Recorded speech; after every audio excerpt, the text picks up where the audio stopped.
Я не работаю больше.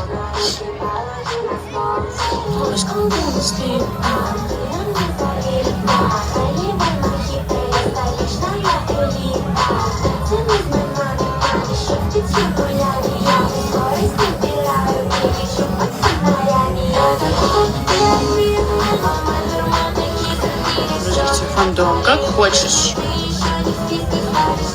Это твой выбор.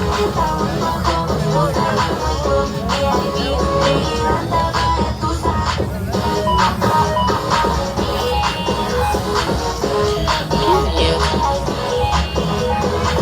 Алиса, стоп. Да ладно. Да, ты. Здорово.